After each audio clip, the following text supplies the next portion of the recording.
আসসালামু আলাইকুম। 2024 সালের এসএসসি শিক্ষার্থী বন্ধুরা, আপনারা সকলে জানেন যে কিছুক্ষণ পর আপনাদের এসএসসির রেজাল্ট প্রকাশিত হবে।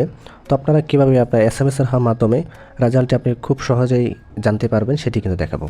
তো আপনারা জানেন যে রেজাল্ট প্রকাশিত হওয়ার পর হাজার হাজার লক্ষ লক্ষ শিক্ষার্থী অনলাইনের মাধ্যমে তাদের সার্ভারের মাধ্যমে রেজাল্ট আনার জন্য চেষ্টা করে, কিন্তু সার্ভারে অনেক সমস্যা বা জটিলতার কারণে সার্ভার ডাউন হওয়ার কারণে কিন্তু রেজাল্ট সেভাবে দেখতে পাওয়া যায় না।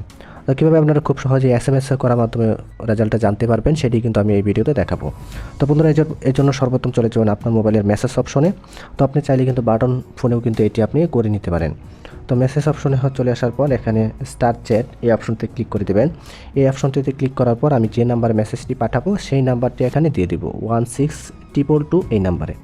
তো দেওয়ার পর আমি এখানে নিচে ট্যাক্স অর্থাৎ আমি কী লিখে পাঠাবো আমার রেজাল্টটি জানার জন্য সেটি এখানে দিতে হবে। তো যদি আপনার এসএসসি শিক্ষার্থী হয়ে থাকেন অর্থাৎ স্কুলের শিক্ষার্থী হয়ে থাকেন তাহলে আপনি লিখবেন এসএসসি। তো অবশ্যই সব কিছু কিন্তু ক্যাপিটাল লেটার হতে হবে অর্থাৎ বড় হাতের হতে হবে। তারপর আপনি দিয়ে দেবেন আপনার বোর্ডের প্রথম 3 অক্ষর, অর্থাৎ আপনি যে বোর্ড থেকে পাস করেছেন সেই বোর্ডের প্রথম হওয়া 3 অক্ষর দিয়ে দেবেন। যদি আপনি ঢাকা বোর্ডের হয়ে থাকেন তাহলে DH, যদি রাজশাহী হয়ে থাকেন RH, আমি আপনাদেরকে সুবিধা মতো দিয়ে দিয়েছি। যদি আপনি কারিগরি হয়ে থাকেন TEC, তো এগুলি আপনার যে বোর্ড থেকে পাস করেছেন সেই বোর্ডের প্রথম 3 অক্ষর দিয়ে দিবেন। তো দিয়ে দেওয়ার পর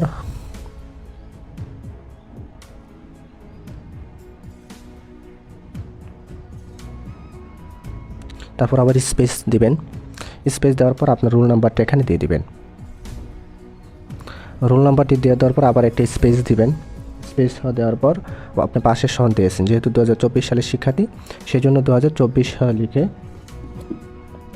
24 সাল লিখে দেবেন। লিখে দেওয়ার পর এখানে যে সেন্ড অপশনটা এটা আপনি সেন্ড করে দেবেন। তো সেন্ড করলে কিন্তু আপনার রেজাল্টটি পরবর্তী মেসেজের মাধ্যমে জানিয়ে দেওয়া হবে। এভাবেই কিন্তু আপনারা খুব সহজে মোবাইল এসএমএসের মাধ্যমে কিন্তু সবার আগে রেজাল্টটি জানতে পারবেন। তো বন্ধুরা, এই ছিল আজকের মতো ভিডিও। তো ভিডিওর অবশ্যই কমেন্ট করে জানাবে কার কেমন রেজাল্ট হয়েছে। তো সকলের জন্য শুভকামনা রইল। তো শেষ করছি আজকের মতো এই ভিডিও। শেষ ভালো থাকবেন, সুস্থ থাকবেন, আল্লাহ হাফেজ।